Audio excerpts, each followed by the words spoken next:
Here at Blue Apron, we know exactly how hectic school nights can be. That's why we created Assemble and Bake. Delicious one-pan meals that make family dinner simple. Just assemble the pre-chopped ingredients and put the pan in the oven to bake. Then you're free to help out with that last-minute diorama. Shop Assemble and Bake at blueapron.com. Get 50% off your first 2 orders with code APRON50. Terms and conditions apply. Visit blueapron.com/terms for more. We are delighted to be once again brought to you by The Athletic. The Athletic is a subscription journalism service providing the best coverage of Manchester United and more from writers like Laurie Whitwell, Oliver Kay, Adam Crafton, David Ornstein and Daniel Taylor.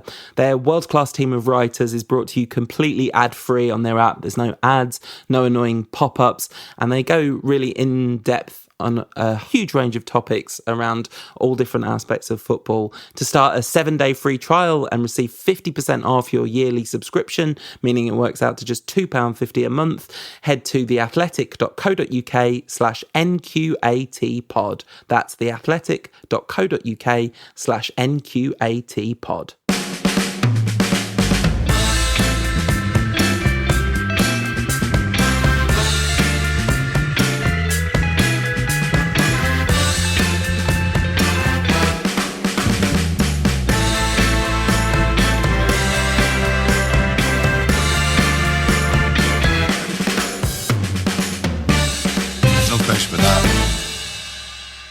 I can't remember what we predicted on the show, Ed, but I'm pretty sure we both said 6-0 win, right? Yeah. That seems like the tone of the last show. I put a bet on 6-0 it. win.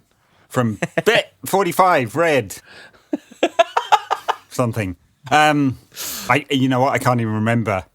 Because I'm not sure we did much of a preview, given that we didn't actually know who we were going to play at the time of recording the last podcast. It felt entirely inevitable that we would have to play on that pitch, though, given everything that was going on. And it doesn't, so far, touch wood, like it's 9 o'clock on Sunday evening. I'm not seeing tons of reports about United players with broken legs just yet. Fingers crossed. Yeah, I mean, they were able, given the early goals, to ease off, especially in the second half. And hopefully that saves some legs for our upcoming famous victory on Wednesday night over City. We'll get to that in a bit. So I guess this game really, there are 2 talking points as far as I can tell. One, the formation, and I think really that talking point extends to, these are the fit players, and this is the best way of getting some fit players onto the pitch. But actually, it worked rather well because the defenders in particular were able to really thrive in terms of adding to our attacking play, and then. The second talking point is we'll just talk through the goals, really, because they were nice. We like them.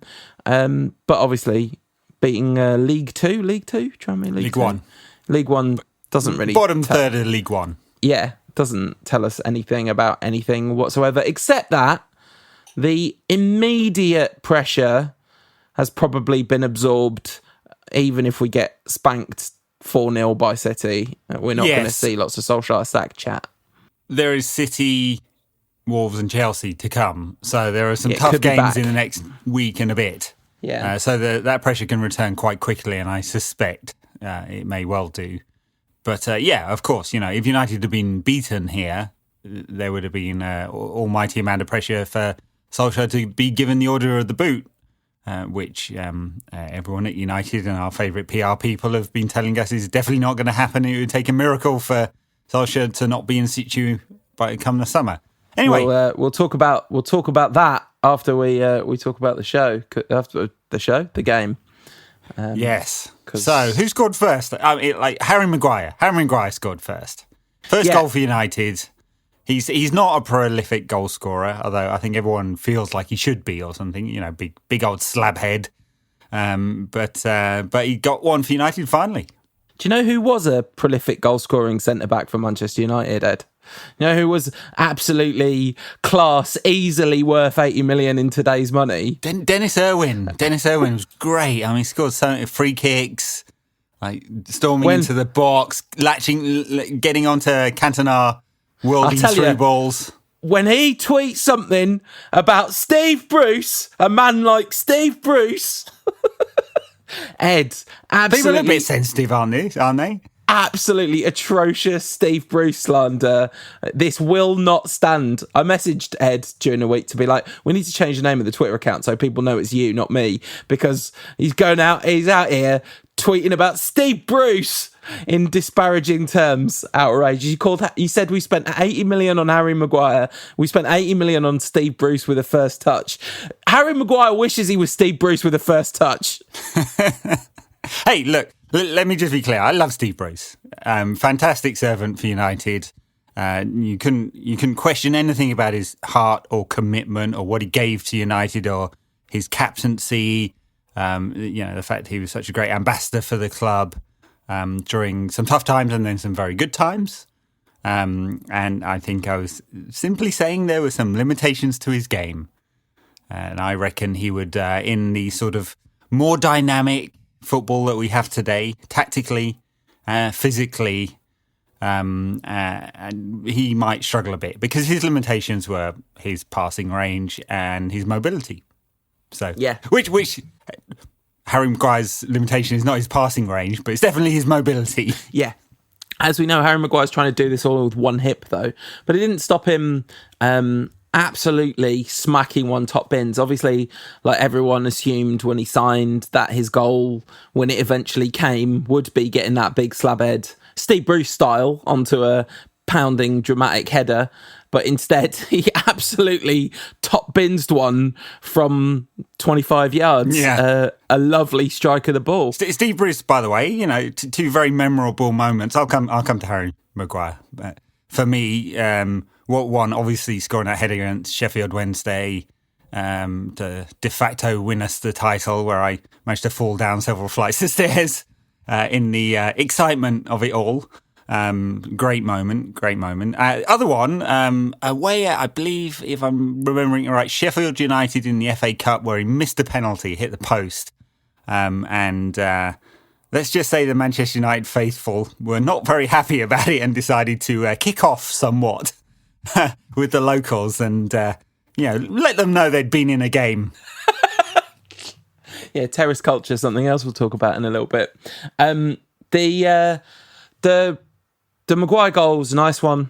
It was a lovely strike. And it was immediately followed up, or it felt like it was immediately followed up by another lovely goal. 3 minutes, yeah. From lovely piece of skill from Diego Dallo. And nice to see Dallo back in the side because, he's obviously had big injury problems since he arrived, but he has always looked a talent, Diego Dallo, particularly if they can get him fit, he's going to be you imagine that him fit and Aaron Wan-Bissaka fit, there's not much of a choice. I mean, there's definitely, since Wan-Bissaka is a much better defender, but he gives us loads of options, Dallo. He can play in midfield. He's been successful there. I wouldn't say he was necessarily a natural, I'm not going to pretend I think he's going to become a world-class wide player or anything like that. Although I'm pretty sure I said the same thing about Gareth Bale on this here podcast, probably, episode 1 or something like that. But he would, it would be great to have an option if he was fit and could stay fit, and he can play on either side as well. Yeah, absolutely. Although we've seen him struggle playing on the left, I seem to remember, but it feels like the dim and distant past. But I definitely think there's a role for him in the squad, and certainly I can easily imagine games where it'd be really useful to have him wide right and Wan-Bissaka behind him. Like they could both play on the same flank. Sometimes I think I definitely... Yes, he's not tried it yet, has he, Solskjaer? He's tried Luke Shaw in the back three, but he hasn't tried Wan-Bissaka, and you'd think that'd be pretty natural for Aaron Wan-Bissaka, but he hasn't done that yet. Anyway, look, it was nice to see Dallo back. He got the full game, and he really needs that because he's spent so much time out in recent years, and it's just a great piece of skill to completely. I mean, it's a League One defender, but it completely bamboozled him with the like the chop. I don't know what the chop. Yeah. Yes, I was trying to. What's the name for that piece of skill? It's called the chop. Like he chops it behind himself, and then like lovely finish as well. It did feel a bit like at that point. Well, especially with what was just about to follow, it did feel a bit like that poor old goalkeeper was like. It's not good to be a goalkeeper who's not very good at defending against long shots against Man United. That's like the one thing you don't want in your who scored weaknesses. That's what you get if you're a City supporting goalkeeper. Take that. Yes, Solskjaer apparently saying to him, "Thanks for firing us up." I'm not sure why their keeper somewhat innocently saying it would be quite good to beat them because I used to be a City fan. I feel like it's quite a reasonable thing for a goalkeeper to say. I'm not sure you need a picture of his face on a dartboard in the dressing room. It's not quite that level, is it? Not quite. Yeah, so the next goal... Was the next goal the Lingard one or the Martial one? Jesse Lingard. Yeah, Jesse Lingard. So, Jesse Lingard scored a goal. Still hasn't scored in the Premier League for years, and we know, the only thing that counts is the Premier League. It's nice for him. Era, TM. It did feel a little bit much that on one hand, I'm torn on this, because on one hand, it's his first goal for a year. He must be incredibly relieved. But to put United 3-0 up after 15 minutes against the League One side, do you really need to give it the Jailings after that? I really did think that. I was like, I mean, I guess it means something to him. Yeah. That's why he got his branding out. Yeah. Alongside Phil Jones coming up next. Absolutely glorious. And so at this point, sorry to go on about this like I do every week, but at this point in the cricket, Mark Wood was batting for England, and as anyone that follows cricket, this is a pointless thing to say because everyone who knows what this is knows what I'm talking about, and nobody who doesn't would care in the slightest. But Mark Wood's been batting out of his skin in the last 2 games, so I was a bit like, I can't believe I'm having to watch Man United when Mark Wood's smashing 4s for fun in the cricket, and then just when I was grumpy about that, Phil Jones scored. I was like, oh my God, we saw this with our own eyes. Phil Jones scored in a football match. Can you remember the last time Phil Jones got a goal? It feels like 5 years ago. Maybe it isn't, but it feels like I'm sure really it is. I just do not remember. I do not remember. Has he scored one post Fergie? After Fergie said he was the next Duncan Edwards, has he scored a goal for United? To be fair, this gets misquoted a lot, right? Bobby Charlton said he was the next Duncan Edwards. Fergie said he could be the greatest player ever to play for our club. Well, that seems like a level higher. Yeah, exactly. So, Phil Jones' goal for Manchester United against Tranmere has been set to Titanic music. That's the first thing I saw. I do not remember the last time he scored. Let me look it up on Transfer Market. He scored in season 13-14, so post-Fergie, Moyes season, against West Bromwich in the 29th week of the Premier League season against West Bromwich Albion, a header in a 3-0. He scored 3 goals that season. Scored against Norwich in the League Cup, Shakhtar in the Champions League, and West Brom. So, but this brings his total of United goals ever up to 6. Oh. Not bad in 400 games or something like that. Anyway, good for Phil Jones. Lovely looping header. Definitely meant it. Definitely wasn't just trying to loop it back across the goal. Good for Phil Jones. And he managed to not injure himself as well. Bonus points. There was one point, though, where he did pass the ball and it did look like his hamstring had twanged just as he passed the ball, but then he started running somewhat freely. So I think he hasn't got, you know how people, I said Ollie has resting, doesn't know what he's doing face. Phil Jones has got resting hamstring snapping legs. So I know. At any moment, his leg may just fall off. But good for him and good for Maguire to get his goal and an assist as well, and an assist for Victor Lindelof, the whole back line joining in, because Shaw got an assist as well, alongside Diego Dallo's goal. And then what I think is sort of a fairly much needed goal for a player we need to be among the goals. He's received a staggering amount of criticism for not scoring in 2 games in a row, essentially, is what people have been hammering him for. Anthony Martial with one that took a deflection and went in the top corner. That poor keeper at that point, who cares who he used to support? Martial suffers from, he's got a chip on his shoulder, and he looks like he's not trying hard enough syndrome, because I've noticed, actually, coming back to the cricket, and again, sorry for narrowing the range of the conversation down here a little bit, people are saying the same thing about Jofra Archer. Yeah, there was. I don't want to be the snowflake here to raise the obvious thing. I mean, but there was. Moeen Ali gave an interview saying that he felt he was often somewhat unfairly scapegoated for England, and Dave Tickner, the cricket journalist, tweeted, "Oh, don't worry, Moeen, you can come back now. We've got a different one. I wonder what they have in common." Like that's Anyway, we know about this. But for Martial, I think it's also people react badly to the concept of Martial FC and a sort of misunderstanding of what that means and a sort of affront to a certain kind of like, oh, no player's bigger than the club, and like no one's saying the club anyone's bigger than the club. That the term Martial FC originates in his first season under Van Gaal, when he scored a lot of goals and no one else was really scoring any goals, and a few people started tweeting sort of as a joke, it really is Martial FC, meaning he's really all we've got. That was what that was shorthand for, and now it's the name of his fan club, and he should have a massive fan club among United fans, because he's a massive talent, and that's completely appropriate. Sure. He is a massive talent, and he can do much greater things than scoring a deflected goal against Tranmere. I think what we'd like to see is him scoring at the kind of rate that's appropriate for his talent, which is 25 goals a season, and being consistent, and that means being consistently fit. And so I know you love him, and because he's a fellow countryman, and you're fully bought and paid up member of probably founding member of the Martial FC fan club, but for me, he's still not he's not anywhere near fulfilled his potential, and we just want him to be consistent, because what we're seeing now with Rashford developing this season is what we want to see from. I mean, Martial did that in his first season at the club, of course, but we want to see that from him all the time, because he's got all the talent in the world.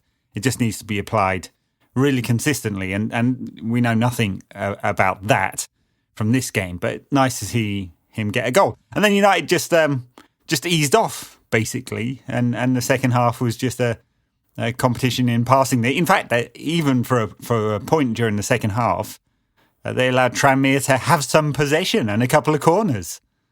Not that there was any risk to United of blowing the tie or anything like that. Not to be excessively defensive or anything, Ed, but I just want a right of reply on a couple of things you said in that passage about Martial. Scoring at 0.5 goals per 90 in the Premier League this season, and has played 1,458 minutes of the season. That's the 8th most minutes of anyone in the side. Like the maximum De Gea and Maguire have played every minute is 2,160. Now, I'm not saying we don't need him to stay injury-free for long periods, but this is his best season for a good long while in terms of running the side, and goal return is coming on the back of it at a rate of half a goal a game, basically. So 1 in 2. I feel like well done on the maths. Yeah, sorry. But that complex high level data analysis there. But I do think that's it's just a reasonable. It's not unreasonable to say that we want him to be consistent and we want him to have a run in the side and to show that consistently. But I feel like we should also be saying, yeah, and this season that's kind of exactly what he's doing, and he's still getting a load of stick. Sure, and look, I'm not giving him the stick. No, I know. He has played, for example, 350 minutes less than Mo Salah. That's 4 and a bit games, right? So it's a pattern throughout his time at United. He's getting injuries and time off, and I'm not saying it's huge amounts of injuries. I mean, Harry Kane has had 7 major injuries for Tottenham, and I'm not necessarily making the comparison either, because obviously Martial hasn't yet found that kind of consistent goal-scoring touch. So I want from Martial what I think his talent could show us. And he also this is literally the first season since his first season where even in his very first season, he was playing left loads of the time, and we were complaining on the show, like, why isn't he playing centre forward? And I remember Van Gaal saying in a press conference that I was in that, like, we don't know what his best position is yet, and kind of looking at him like, what? Yes, we do. We absolutely do. And this is his first season since then playing any meaningful time at number 9, and he's scoring a goal every other game. But yeah, anyway. He scored against Tranmere. Is probably not the time to just go like everyone. Jesse Lingard scored in this game. Philip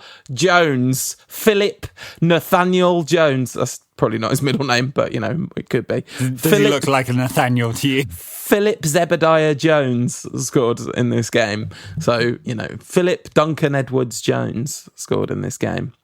Anyway, yeah, that's Anthony. Yeah, Philip Anthony Jones. Oh, named after Martial. See, his parents knew. They knew. Anyway, talking of kids that United strikers that I'm going to get unreasonably defensive about in 5 years' time, Mason Greenwood, no problem for the penalty spot. Because Martial was off. Mason Greenwood, he's just Peter Davenport with a bit of an eye for goal.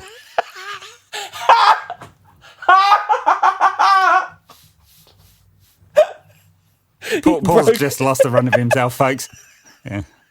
That was 10 out of 10, Ed. That was 10 out of 10. Congratulations. That's all right. Anyway, put his penalty away pretty confidently. Yeah, when when we got the penalty, I messaged you saying, so which of our players is going to miss this penalty? Because I forgot Mason Greenwood was on the pitch, and basically everyone that I could think of that could take a penalty wasn't playing. So I had visions of like Fred hitting the bar or something, and then Greenwood stepped up and was like, "Oh yeah, this is not going to be a problem." I think I'm trying to remember it now. He took it with his right, didn't he? Right. Yes, he did. With his right to the keeper's right. To the left. To the his left, showing he's particularly ambidextrous because his left foot is probably his strongest, and in fact, he's taken some free kicks with his left foot in the reserves and scored most of his goals with his left foot.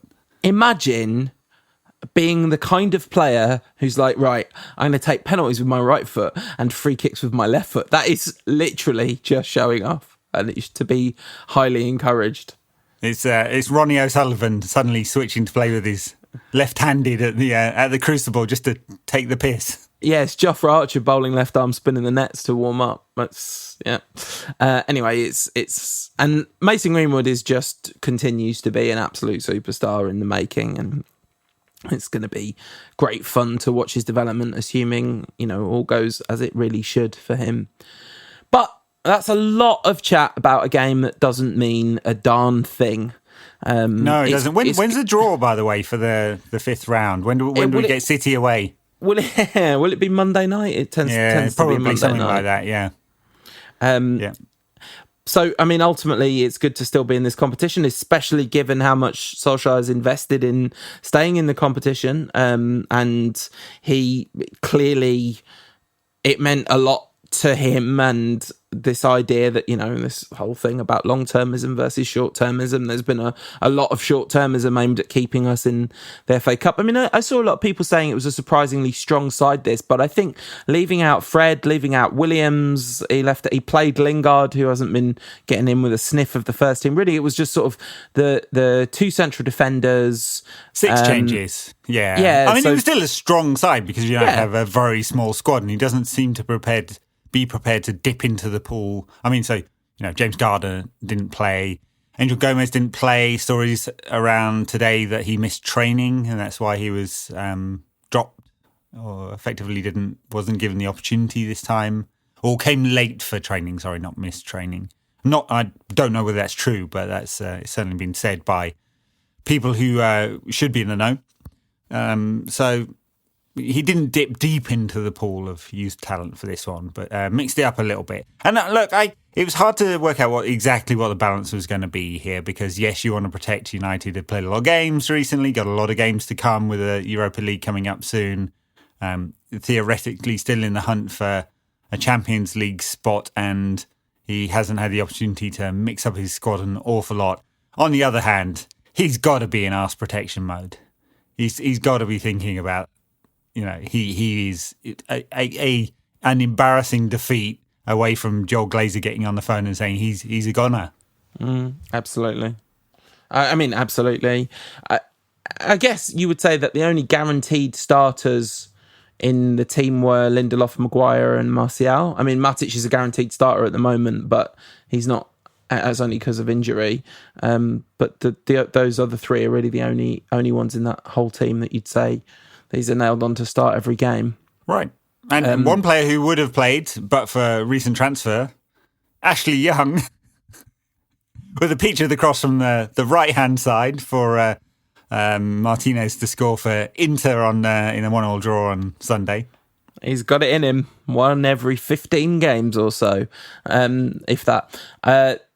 So 1.5 million per assist. Is that better or worse than the Man United transfer fee divided by total number of assists since he's been at the club? I gave up on that particular metric when he moved to fullback. It was no longer seemed fair. Yeah, it felt a little harsh.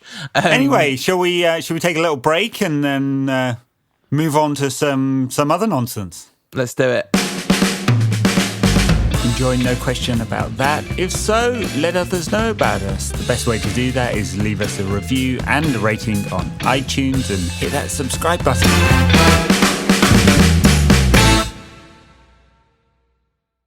So, as I said at the top of the show, absolutely delighted to be sponsored by The Athletic once again. And if you don't know, maybe this is your first episode, maybe you've just skipped over these before and you've thought, hey, no, this time I'm going to listen to the boys and see what they've got to say. The Athletic is a subscription journalism service, so you pay a fee, get access to incredibly high quality writing from a number of some of the most high profile football writers in the game, including Daniel Taylor, columns with the kind of latest news and gossip from David Ornstein, United coverage from Laurie Whitwell, some exclusive stuff from Andy Mitten. You know the drill by now, a world-class team of writers providing the best coverage of United and the Premier League in general.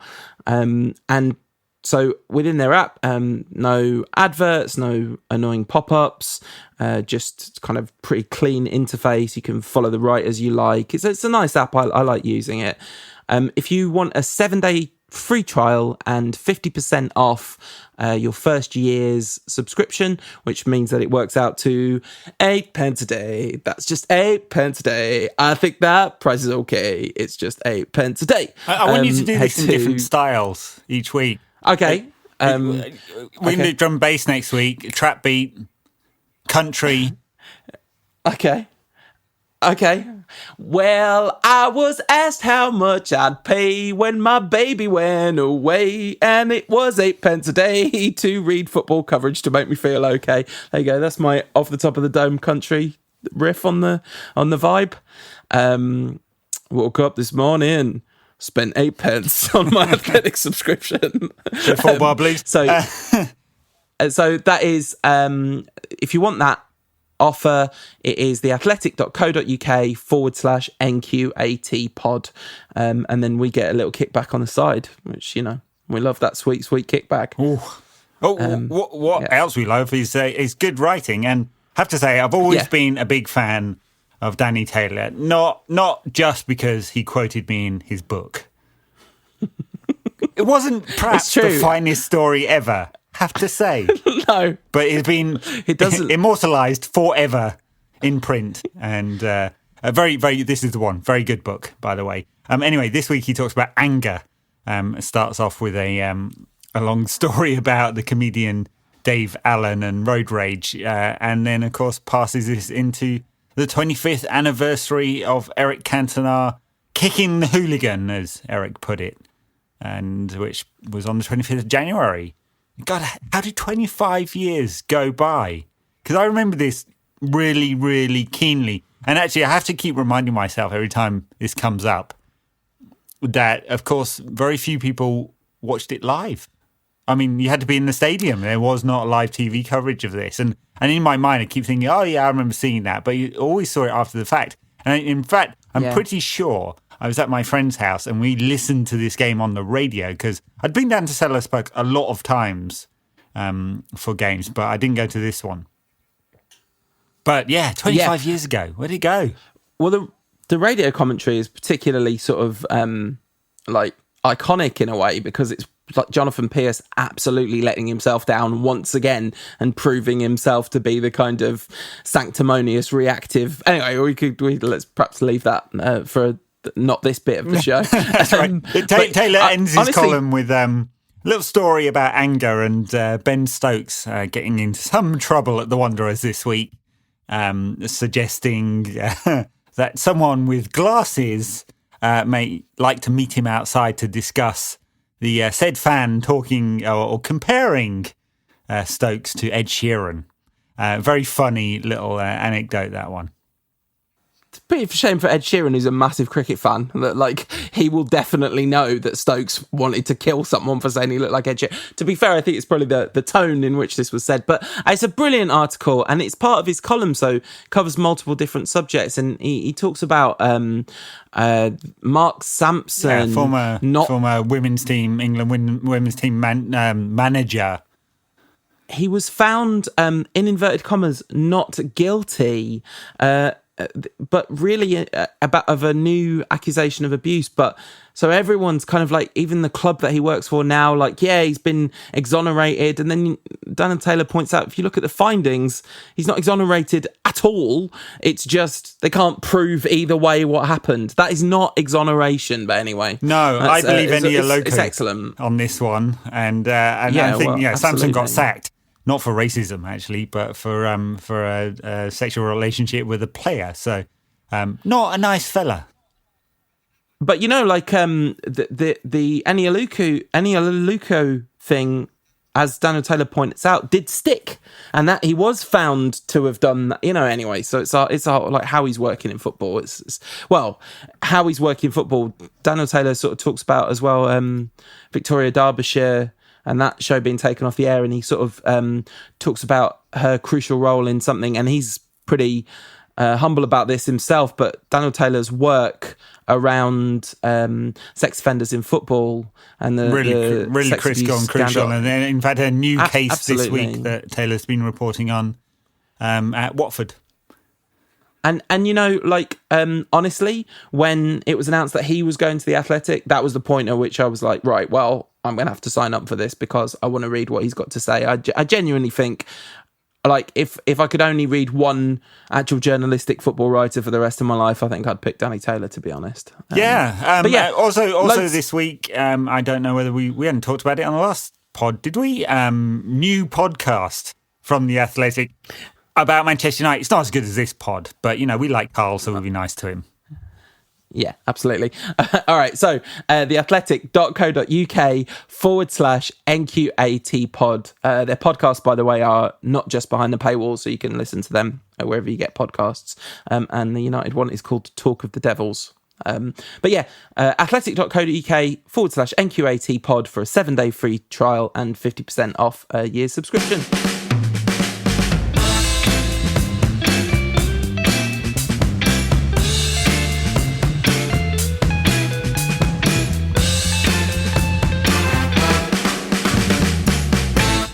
So, before the break, you said we might come back with some other nonsense. This feels like some good nonsense. Man United fans have been singing about how they're going to kill Ed Woodward, and people have got real mad. Now, it will not surprise you, dear listener, to know that I don't particularly like this chant, just as I have never liked the exact same chant that they've been singing for 30 years about Man City. Literally, you just take out Ed Woodward and plug in Man City, and that exact word for word exact chant has been sung at almost every game for the last 30 years. So, all right then, let's all get super mad now. Why, Ed, would it be useful and sort of a recurrent theme in the press currently for this particular Ed Woodward, deflecting attention away from the negative actions of Ed Woodward onto the terrible response to them? Where might this be coming from, do you think? Yeah, I know. I mean, the cynic in me, and I'm never cynical, Paul, because I just never. The cynic in me might say that perhaps Ed Woodward has just hired a high-profile former sports editor of a Fleet Street newspaper Fleet Street. That ages me, doesn't it? Wapping-based newspaper to be his personal PR consultant. But that would be a cynical response. It can possibly be true, could it?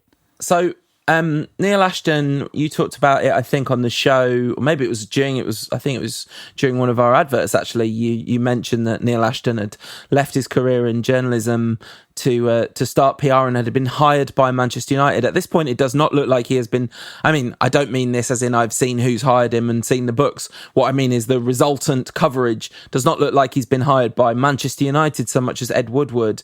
The absolutely most staggering, I mean, we'll come on to talk about the chance thing, but the most staggering thing was the story in The Sun, which Neil Ashton used to be the sports editor of, written by certified, well, let's just say Sun journalist, and you can all fill in the blanks. He's definitely a certified Sun journalist. Yeah, and that is. I mean, one cruelly, when one manager called him fat, cruelly. But I mean, listen, honestly, when Louis van Gaal shouted "fat man," I was slightly worried he was asking if I was in the press conference. So I'm not gonna fat shame the man. But you're very svelte these days. It's still a long way to go, but we're getting there. But the point is, Neil Custis is a Sun journalist, and that is a euphemism and literally true. Anyway, the headline of this story is "Don't blame Woodward. He's been let down by managers underneath him and bosses above him." And you're like, oh, so your old colleague and presumably Sunday Supplement and work-based chum is now Ed Woodward's PR consultant, and you've put this in a newspaper claiming it to be news that Ed Woodward has been let down by the people around him.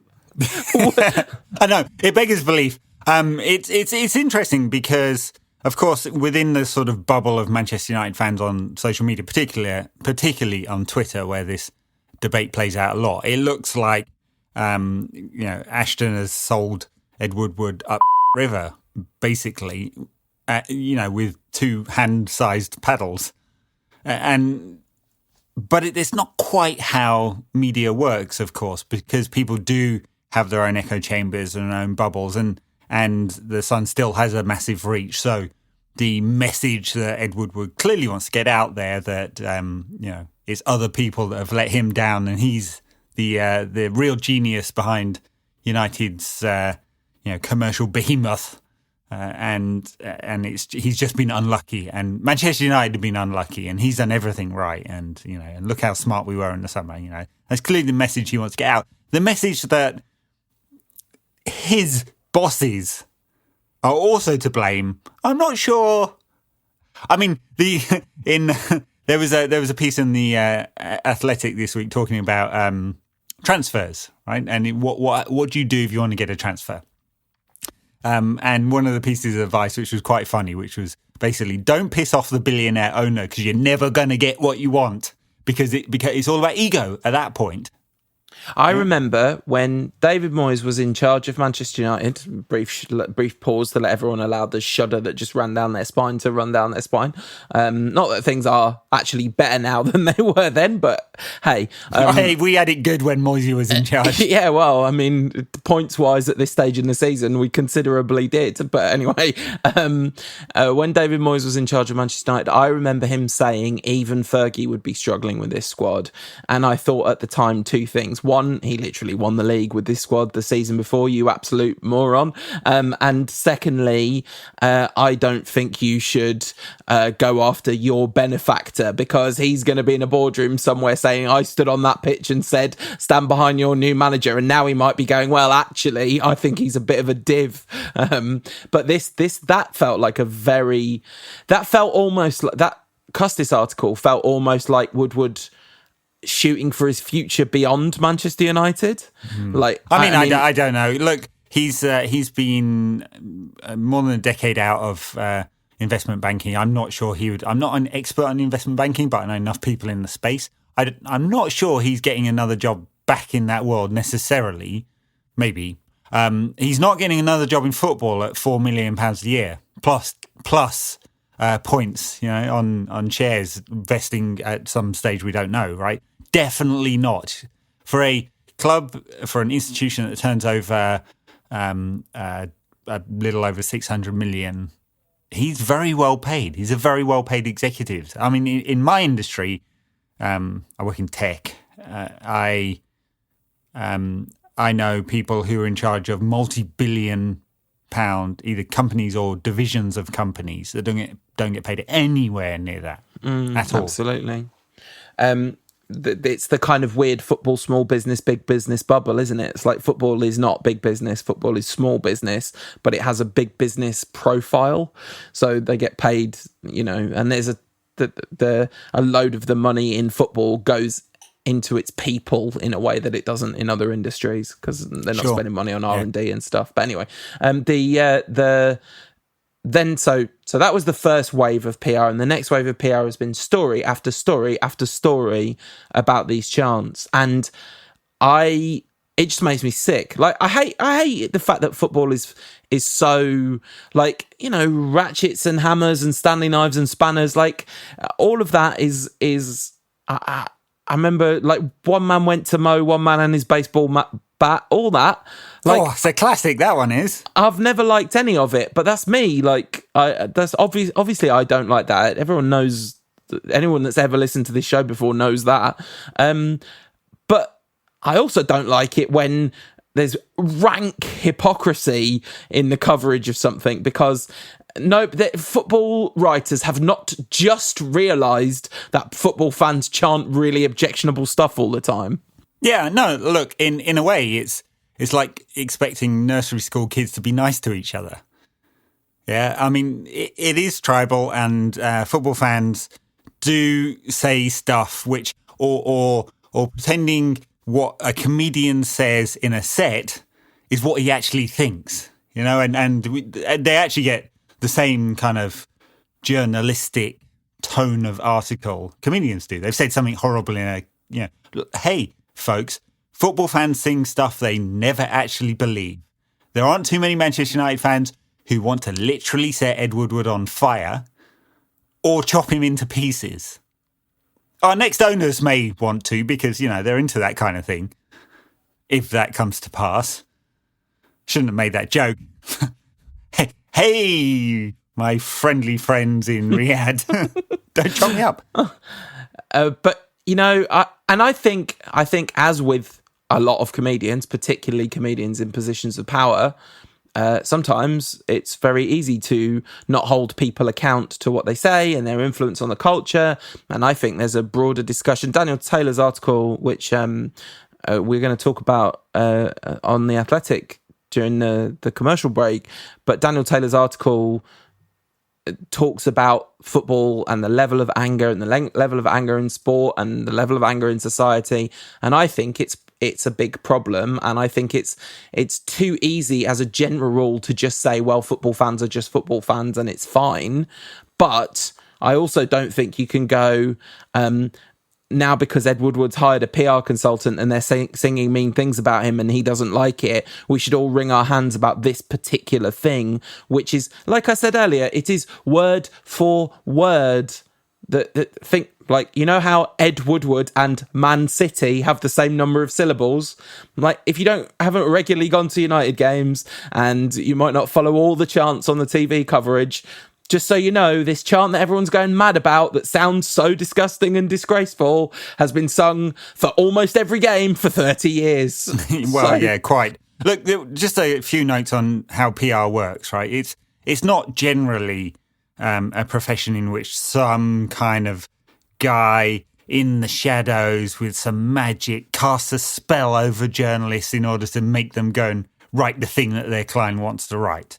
It is about personal relationships, in which case Neil Ashton is going to leverage those, but he won't be able to do it for that long.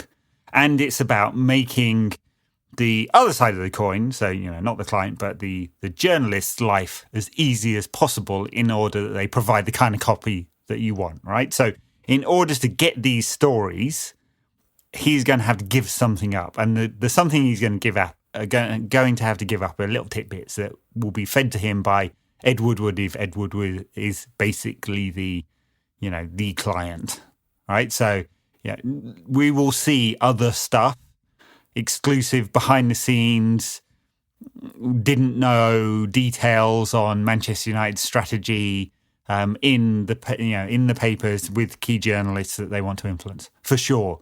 And just look out for that. It won't just be this wave of suddenly Ed Woodward's getting loads of good press and there's a bunch of distraction stuff going on elsewhere.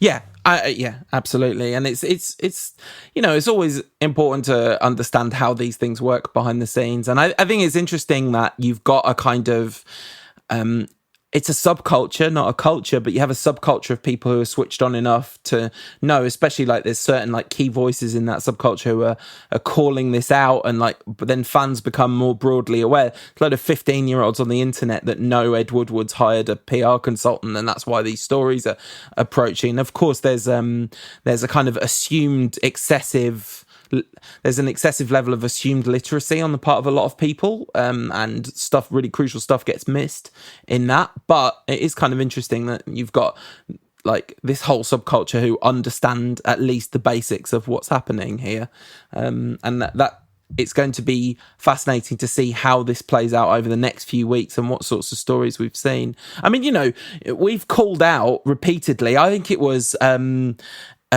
after the Burnley game, Tom messaged us in the WhatsApp to say, like, when are the stories going to start appearing that Solskjaer's job's safe? And I did a quick Google. It's like, 2 hours ago. We kind of know how the briefing mechanics at United work, don't we? They're pretty obvious. Yes. Anyway, it'll be interesting to see how Ed Woodward's new flack is going to help him out. We'll see whether it works or not. I mean, clearly the thing that is going to matter most of all is providing a successful product. Although you can't polish this turd without some success. Just can't. Exactly, because it's like, look at the league table, and that, if it doesn't look good, well, I would say in this particular instance, look at the league table, very specifically the number of points earned in the league table, rather than the relative position to the other walking dumpster fires that this league is made up of. Ollie did a humble brag in his press conference the other day when he's saying, well, we're fifth in the table, but I don't want to labour on us being fifth in the table. I was like, yes, you're one defeat away from ninth, you're two away from 14th. It's like a very, very humble brag, isn't it? It's a very, like, the level of brag is very small indeed. Like, yeah, fifth in the league, honestly. 6 points off a team that can barely string two results together, literally only being propped up by the performances of like 3 key individual players. Honestly, absolute shambles. Anyway, talking about absolute shambles, should we take some questions from the listeners?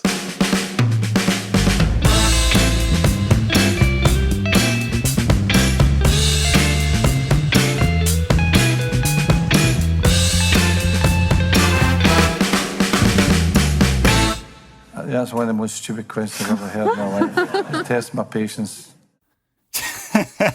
Are you insulting our listeners now? No, not at all. I just it's Twitter, isn't it? That's the bit that's an absolute shambles. I've got one that I'd like to start with, if you don't mind. Go on then, Dave. go for it. It's from friend of the show at that James Boy. Do you regret taking a swipe at Steve Bruce? No, I didn't take a swipe at him. I merely benchmarked Harry Maguire against Steve Bruce. Very different thing indeed. People want to get a bit touchy about it, a bit soft, a bit snowflakey. Well, that's their problem. Alex Dixon says, how many of our next 6 games do we win using the team which we played against Tranmere? City, Wolves, Chelsea, Club Brugge twice, and Watford. Club Brugge twice. Yeah, Club Brugge twice. Any of the players who started today that don't normally start played their way into the side? Lingard do enough to play his way into the side? Phil Jones? Well, Phil Jones... Luke Shaw? You're giving it his second choice now? No, the answer to that question is obviously definitely no. I mean, maybe you could say Dalot, but Dalot did enough but he's got the hardest job. He's unseating someone who's actually good at their job, especially since Wan-Bissaka's crossing seems to be improving as well. I don't think anyone there's going to break through that. Lingard played all right, got man of the match. I think that was slightly generous. Jermaine generous, because Jermaine Jennings gave him the winner. That's fine. But yeah, do you think anyone did? No, and like even in fact Mason Greenwood really. I mean, he had a decent game, but he didn't have a huge impact on the game. I mean, you know, I'm not having to go at Mason Greenwood before you get all touchy about it. You knew it was coming. Yeah. Yeah, exactly. Pelter's got tin hat on today.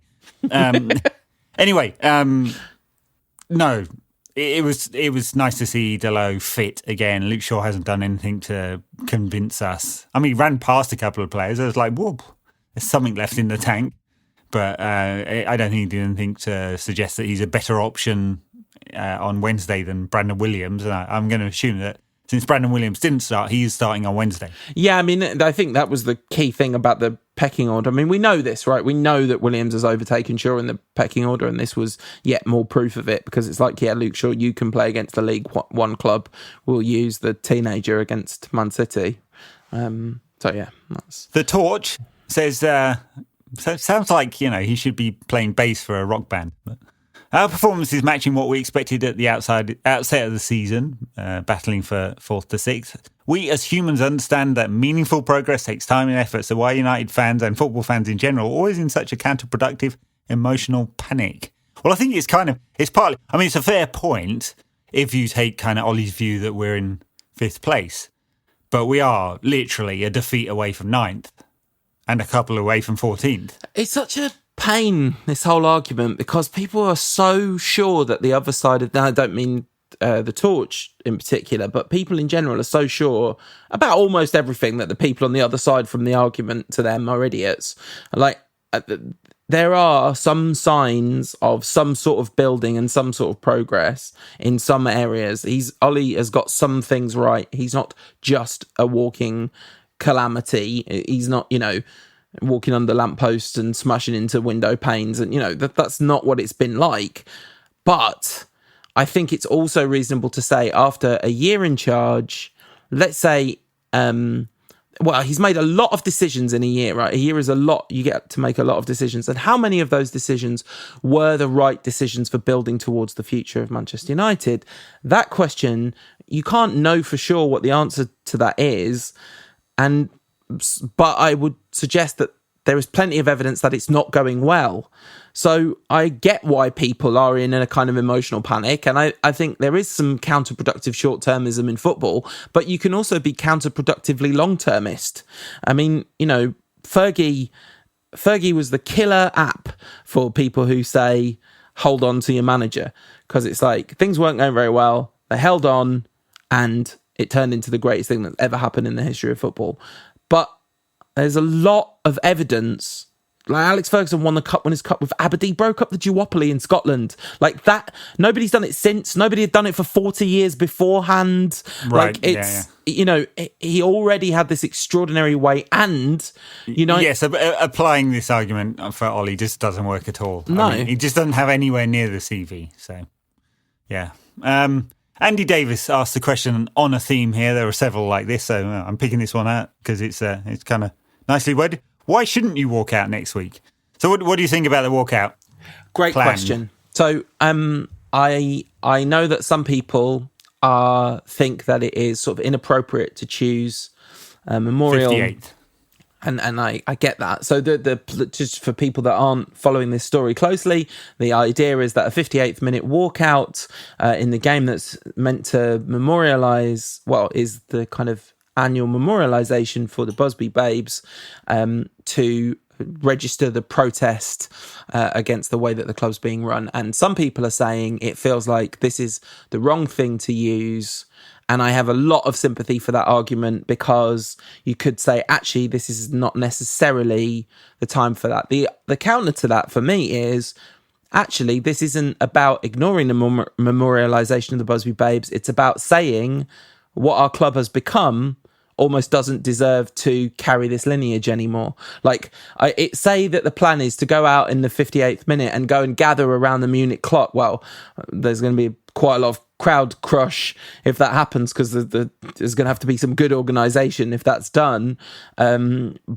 But something like that would kind of make sense to me, because actually I think it's kind of reasonable to say, like, what have we become? Yeah, look, I think that's a fair argument. The cynic in me, back again, thinks this probably won't happen because any attempts at creating walkouts that have some kind of buzz on social media in the past haven't really worked, and like kind of people, individuals, and organically created protests haven't really materialized. It's hard because it's a very sticky product, and you're asking people to give up the thing they love. The second part about how it's framed as 58, well, it's kind of interesting, isn't it? Because if you read any of Manchester United's marketing material, it's all leveraged on the past, all of it, because there's nothing in the present at all. So there's if you look through one of the pitch documents for one of their sponsors, for example, they send these pitch documents proactively out to potential sponsors with a whole bunch of presents and weird stuff. Anyway, it's another story. I have a few stories along that line. It's about their 140 odd year history. It's about the trophies that United once won, about the players we once had. So the club do this entirely. They also claim to have 1.1 billion followers. It's gone up somewhat from the 659 million they once claimed, which is, by the way, mathematically, I would say, impossible given the reach of TV brands and media. But hey. So you were making a point Anyway. though about that, the link to the memorialisation and the walkout. Yeah, no, just I mean, I'm not making a point, but there's a correlation or a relationship, a parallel, a relationship here. Yeah, so yes, United's communication is entirely about their past. So in which case it's fair game, and I don't think people who want to walk out in that vogue are trying to be disrespectful. No, and I think that I think that it's interesting because the more I've learned about the Munich air crash, watching the Busby documentary earlier this year, the more I think we should really take the memorialisation of this very, very seriously. Like, I've always, I don't know, I've got a strange relationship with memorialisation in general, because a lot of it, particularly in this country, is around war and lots of kind of, it gets very co-opted and all this. Every year we talk about the Poppy campaign and all that stuff.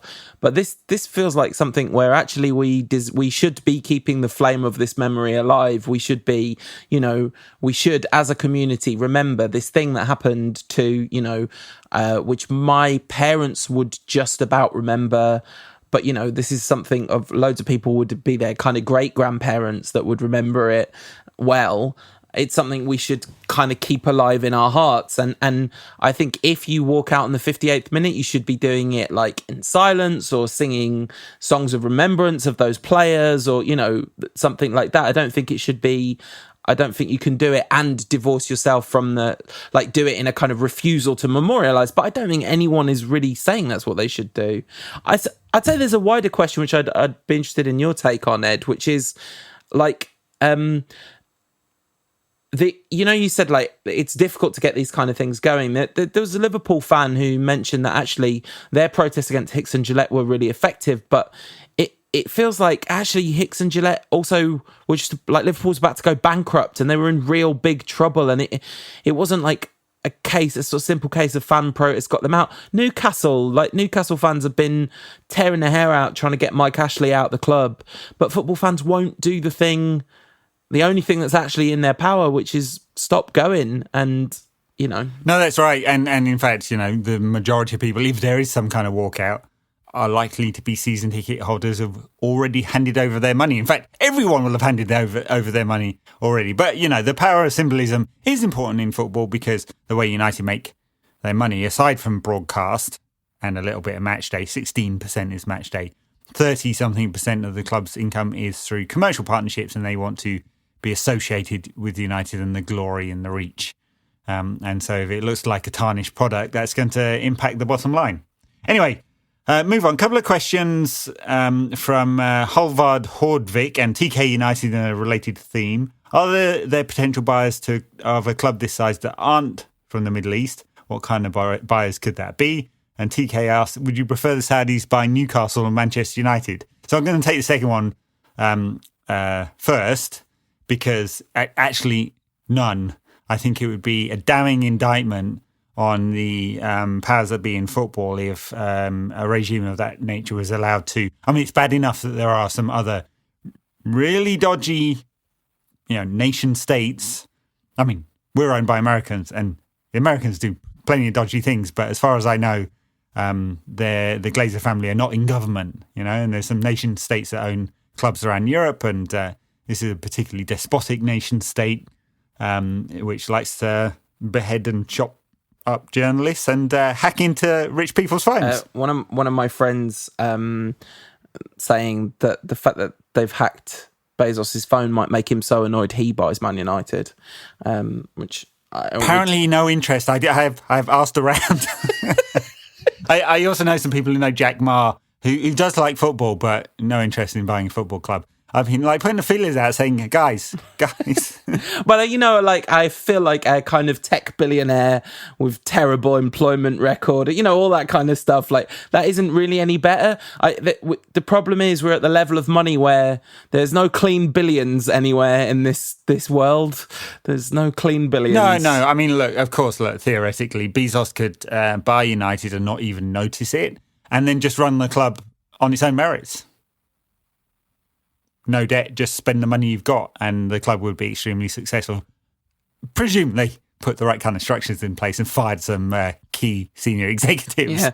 The thing about that is, on a sort of brief technicality, is probably worth mentioning that Amazon are trying to get into the football broadcast game. So we saw when Sky tried to buy a minority share in United, or Murdoch did anyway, there was all sorts of problems with the broadcasters owning the institutions. So that was the competitions authority decision, that one, which actually looks quite quaint when you look at it now. I don't think that would actually, it doesn't, it's not made a precedent that you couldn't break. I'm not sure that Amazon, which currently has a very minor share of football rights in the UK and none in European terms, would look like being anti-competitive if they owned a club. No. But then, if they then wanted to broadcast everything and they owned a club anyway, I don't think they do. Having chatted to some people on the inside here, it's very hard for Amazon to demonstrate value because they use video to drive Prime subscriptions, which is extremely profitable for them, but the rate of Prime subscription to Amazon users in the UK is extremely high, so it's all marginal gains. Right, because what you're saying is most people loads of people that use Amazon have Prime. Really highly penetrated, yeah. This is my favourite question of the week. I want to run to you, friend of the show, Connor. Long time friend of the show, as will be apparent from this question. Says, hi, Ed. I knew Paul was handsome. Can you see why I picked this question? But I didn't know you were too. My question is, who were the top 3 best looking United players ever? What I want to know is, where has the new info come from? Maybe there is no new info. He's just trying to get in on the question game. This is a brilliant job. I fully appreciate it. And in fact, actually, if people want to send checks made out to Ed at... Yeah, somebody did say we need a higher level Patreon tier where people get to see your face.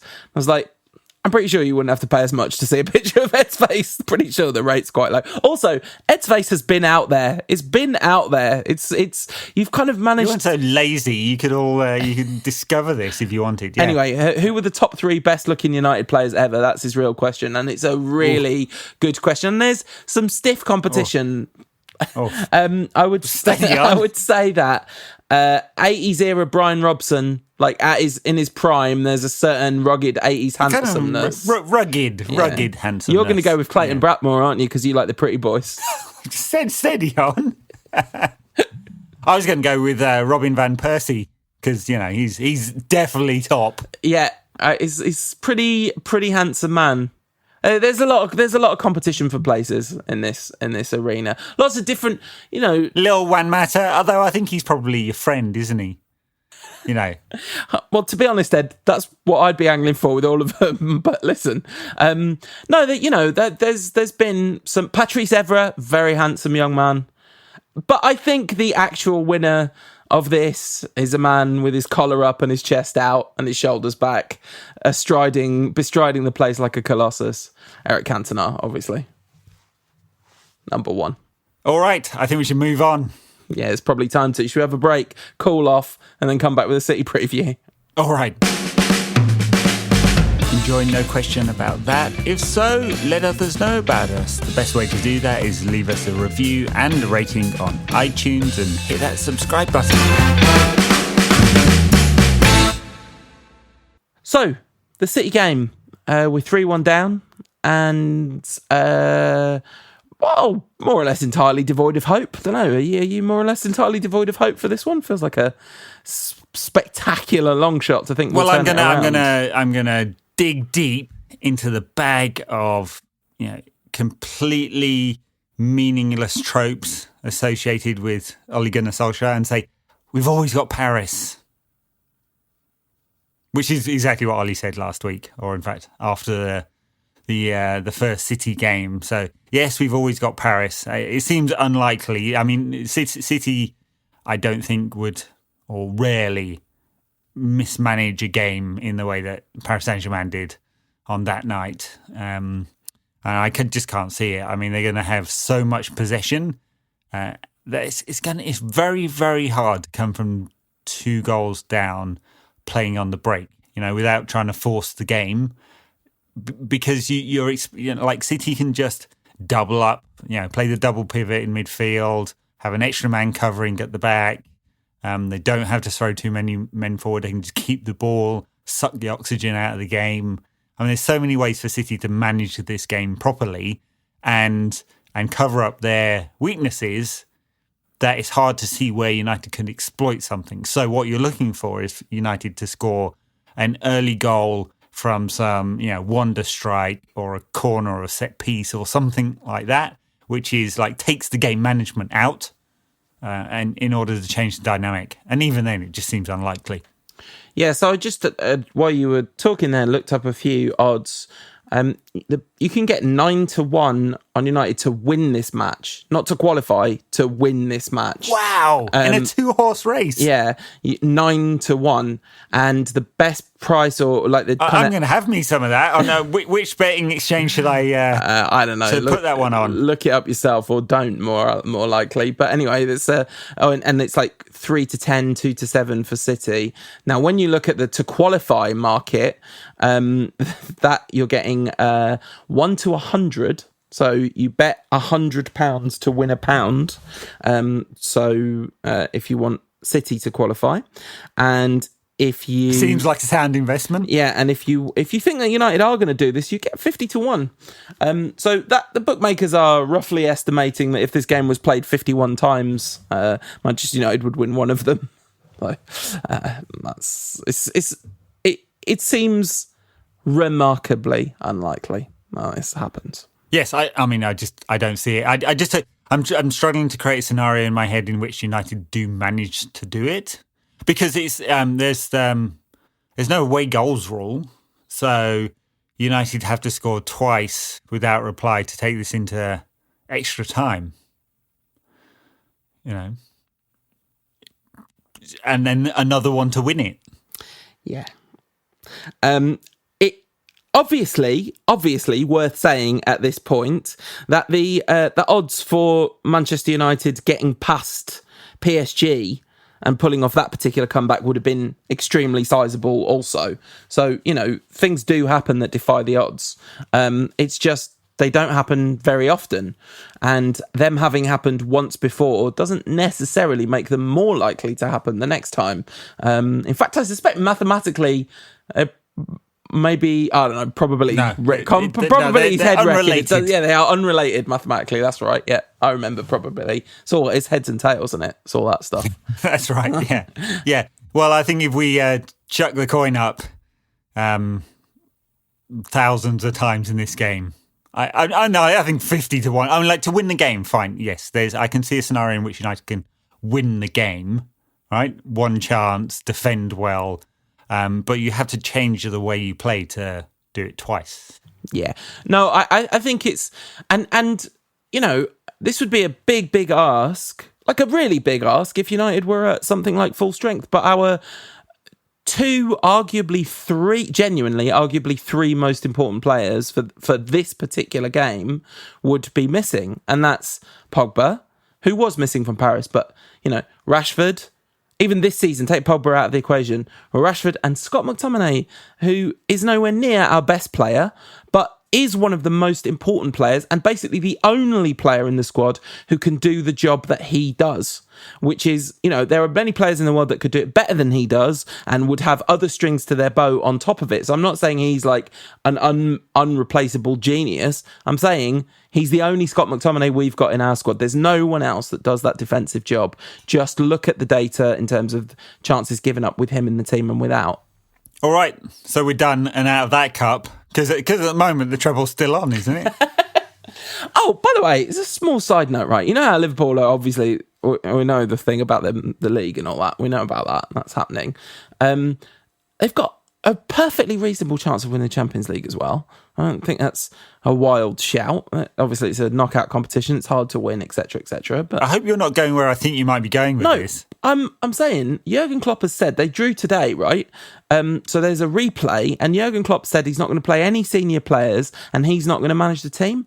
And I think if I were a Liverpool fan, I'd be looking at this going, like, this we could have taken their one thing that they'll always have over us away from them this season. So I think I'd be a bit annoyed by that if I was a Liverpool fan. Anyway, fortunately, I'm not. Home to Shrewsbury. Could still do it with the reserves. Should still do it with the reserves. Why is he not managing the team? Just doesn't want to. Do you remember when Fergie didn't a couple of times, a couple of games? Yeah, but there was he was at a wedding one time or a family illness, maybe both. And then he went to see David De Gea. I think there was 3 times he missed. Yeah, 2 emergencies and 1 emergency because he had to get this keeper.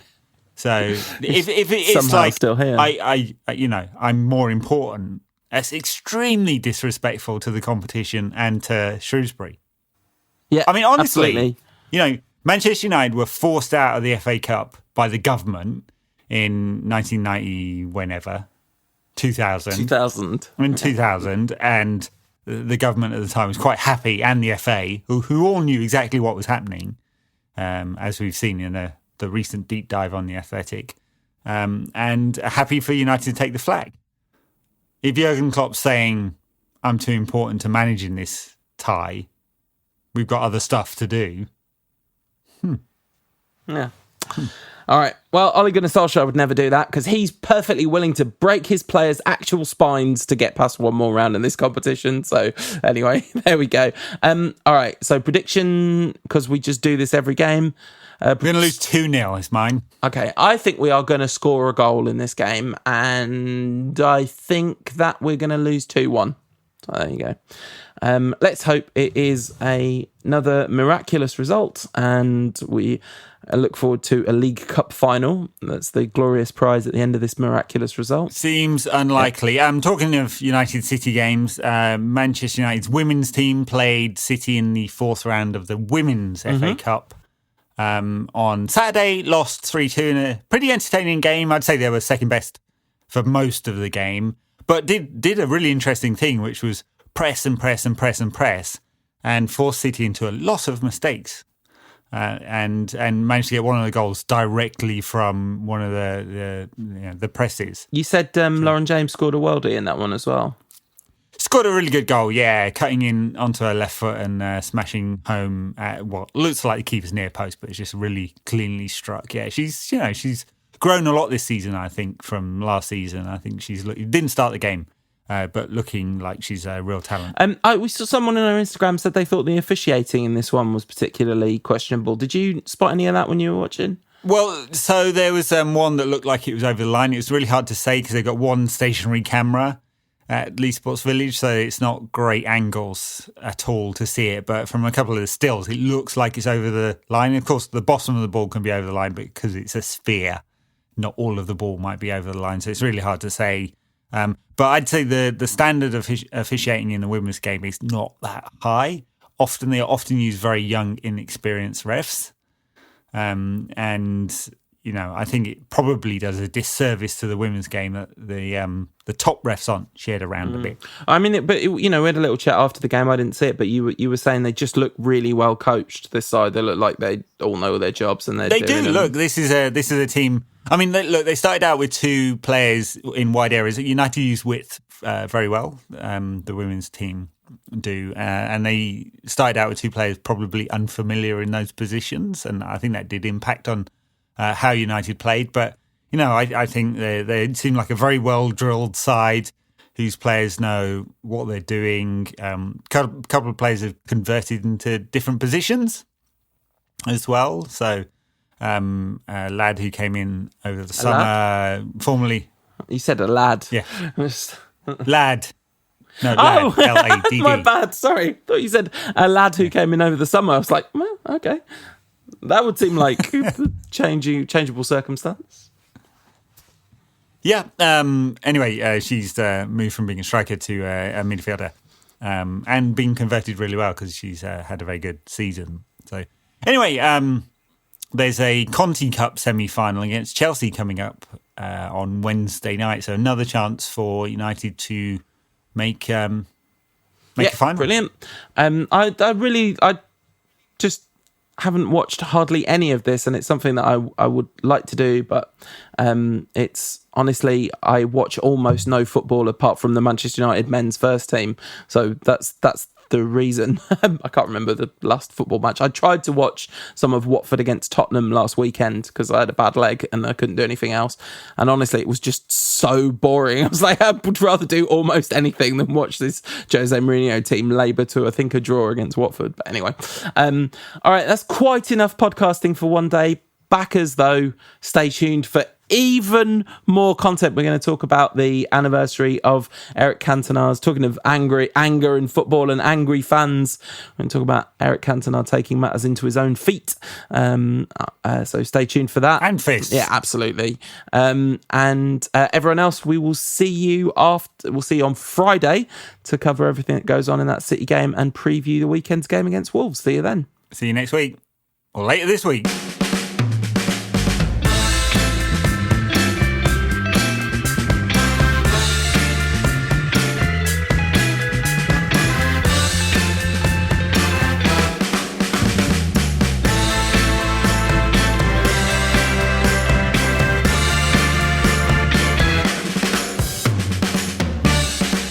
For that.